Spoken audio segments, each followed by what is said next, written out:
Thank you for joining me this evening, Sandra. It's so wonderful to see you. Welcome to the Falcon family. Thank you. We're happy to have you here. Pleasure. So you said that UTPB fits the description of what you like to take on. Challenges, fixing universities or financial issues, things like that. Mm-hmm.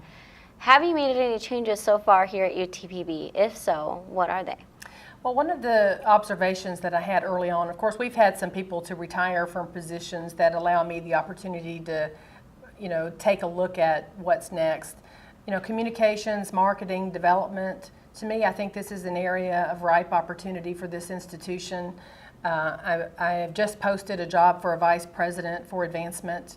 What I want to be able to do is to combine, the marketing wherever it is, whether it's athletics or our academics, with the programs and the communications and the development in one area, so that we can really focus as a team on increasing the profile of this institution and also our effectiveness to be able to go out and raise funds and resources. I mean, for example, here we are working on a long-term strategic plan in every area, but athletics is one that we talked about just a little bit earlier. We need to be able to look out 10 years and understand all of the pieces that have to come together for us to reach our goals in the end. Strategic planning has been my wheelhouse for a long time. Strategic planning to me is not a document with charts and graphs or some book that you put together that you put up on a shelf. To me, it is a verb. It's a way of doing business, and I think in order to do that, we have to collectively, both, the family of the university, but also the external supporters of this university, have to come together and understand where we are and figure out where it is that we can go at this university in the next 10 years, whether it's athletics or the engineering program or the nursing program or any of the other fine programs that we have here. What can we do to really achieve those goals, and what should be our goals? And so advancement and communication and marketing, I think, is going to have to be an area of emphasis. The other thing I'll say is we need better analytics.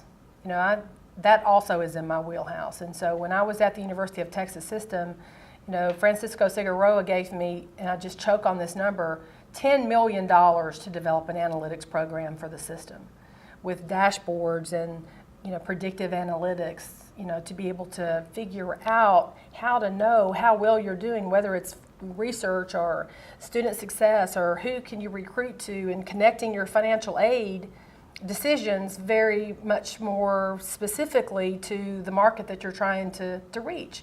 It's strategy.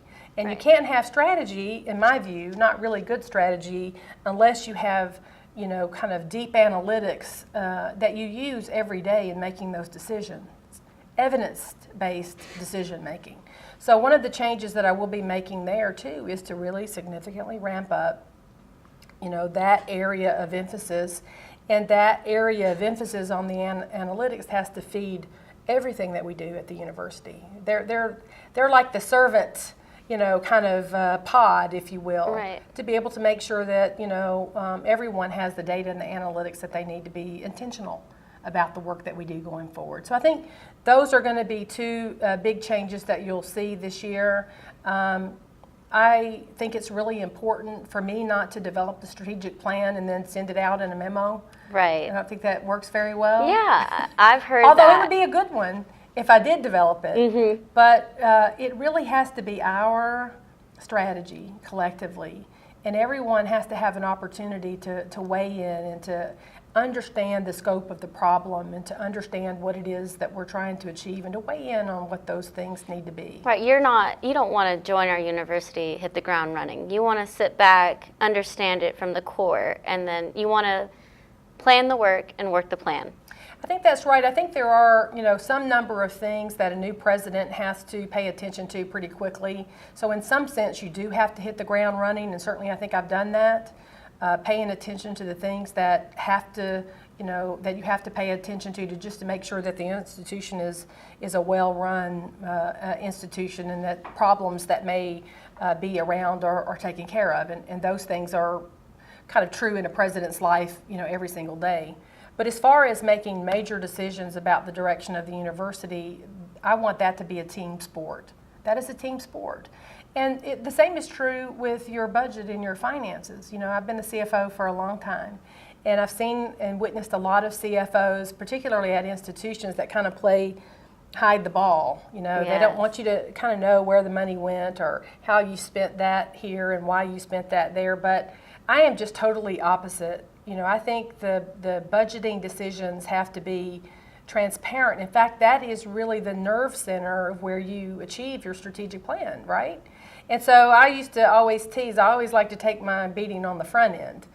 And what I mean by that is I lay out what I'm thinking. It's kind of a straw man, if you will. Yeah. And then I want others to collectively kind of tear it down and help us build it back up until we get something that everyone can, you know, put their weight behind. And if anything, not only are you showing integrity and honesty and by being transparent, you're giving these professors and staff and faculty a chance to contribute to what's going to make our university successful. Well, Petra, you're exactly correct, and I've seen some really amazing strategic plans in my day, but if the faculty and the staff and the boots on the ground, if it's not their plan, guess what? It doesn't happen.